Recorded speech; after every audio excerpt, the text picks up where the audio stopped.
Are you ready to go back in time to the 1950s? Today, we're off to Great Britain, where the remnants of rationing were still present. Let's visit a typical corner shop, a place that played a significant role in people's lives. It was usually the closest shop to your house where you could find everything you needed.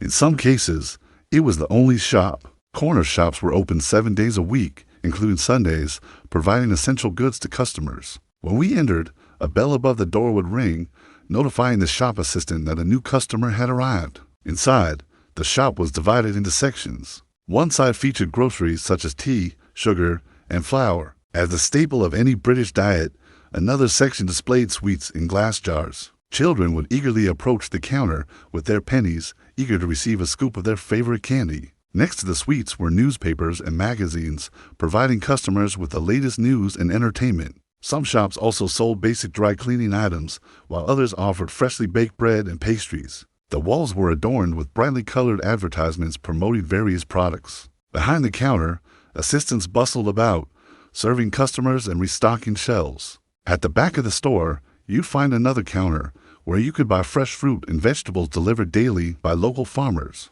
Many shops had a phone booth, enabling customers to make calls. Before self-service stores gained popularity, corner shops were a convenient option for busy shoppers. These shops were established in the early 19th century when affluent individuals residing in large houses desired access to provisions without venturing into town. Consequently, corner shops catering to the needs of the upper class emerged in residential areas. Over time, these shops evolved to serve the broader public. During the First World War, corner shops played a crucial role in supplying essential goods to the public. They provided an alternative source of food and household items, ensuring that customers had access to necessities during challenging times. In the aftermath of the Second World War, corner shops faced new challenges due to rationing and post-war austerity measures. Nevertheless, they adapted to the changing circumstances, offering a wide variety of products within the rationing guidelines and playing a vital role in meeting the daily requirements of families. Following the end of rationing in 1954,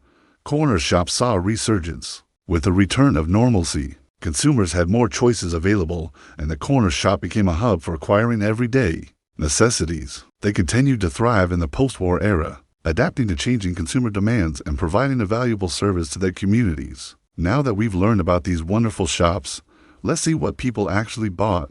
Starting with number 8, bread and butter. Bread was a staple of the British diet, and corner shops typically stocked fresh loaves daily. Customers could choose from various types of bread, including white, wholemeal, and seeded. Rolls and other baked goods were also available, satisfying different dietary preferences and providing carbohydrates and fiber to people's meals. Butter was another essential item purchased at corner shops. As a source of fat and flavor, it was used for cooking and spreading. Customers could buy it in different quantities based on their requirements, with shop assistants providing assistance as needed. The combination of bread and butter was a classic pairing found in many households, making them frequent items in corner shop baskets. At number 7, tea and sugar. Tea was a beloved beverage in Britain and a cornerstone of afternoon tea. Corner shops commonly sold loose tea in various blends and varieties, such as black tea, English breakfast tea, and Earl Grey. Customers often purchased tea by the ounce, ensuring they got the right amount for their needs. Tea bags were also gaining popularity, offering a convenient alternative for tea lovers. Sugar was another frequently bought item, used to sweeten drinks, and was a component in baking. Corner shops stocked granulated sugar, and customers could purchase it in different weights depending on their requirements. The availability of tea and sugar reflected the importance of these items in British culture and daily life. No.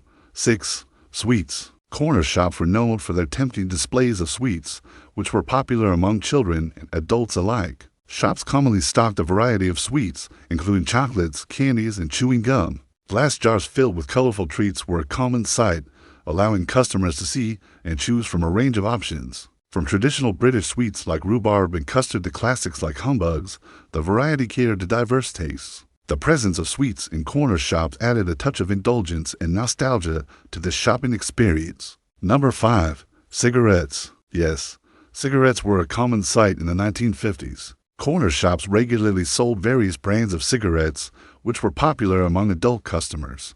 Packs of cigarettes were displayed on shelves or counters, offering a selection of popular brands. Shop assistants were often knowledgeable about different types of cigarettes and could assist customers in finding what they desired. Cigarettes were considered a common purchase during that era, and corner shops catered to the demand for these items. No. 4. Tinned foods. Corner shops commonly carried a selection of tinned foods, providing customers with convenient and shelf-stable options. Popular choices included tinned fruits, vegetables, meats, and soups. These items were practical for consumers looking for quick and easy meal options or pantry staples. The availability of tinned foods in corner shops reflected the growing popularity of canned goods as a means of preserving and enjoying food. 3. Margarine. Corner shops typically sold margarine as an alternative to butter at a more affordable price. Margarine was a staple in many households, particularly during times of economic constraint. It was used for cooking and spreading and was favored for its lower cost compared to butter. Corner shops recognized the demand for budget-friendly options and ensured that margarine was readily available for customers seeking economical choices. 2. Milk.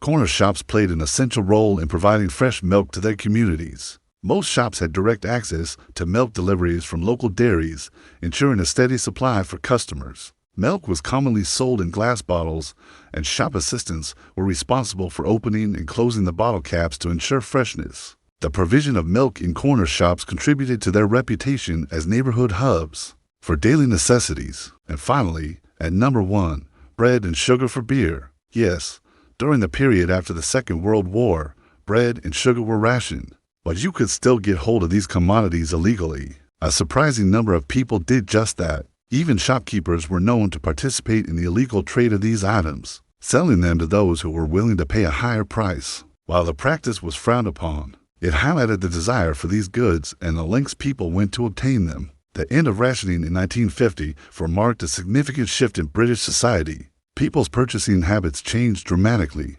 Corner shops, which had been a lifeline during rationing, had to adapt to this change. The end of rationing allowed people to buy more variety and quantity of goods, leading to an increase in sales for corner shops. However, it also meant more competition as larger supermarkets began to emerge. To stay relevant, corner shops focused on providing personal service and building relationships with their customers. The end of rationing marked the beginning of a new era for corner shops. While they continued to face competition from supermarkets, they carved out their niche by offering personalized service and becoming integral parts of their communities. The memories of rationing and the resilience of the corner shops during those times remained etched in the collective memory of the British people. But why did corner shops become so popular? Well, firstly, they were conveniently located, which meant that customers didn't have to travel far to access essential goods. Secondly, corner shops often fostered a sense of community. They served as gathering spots where neighbors could interact and exchange information.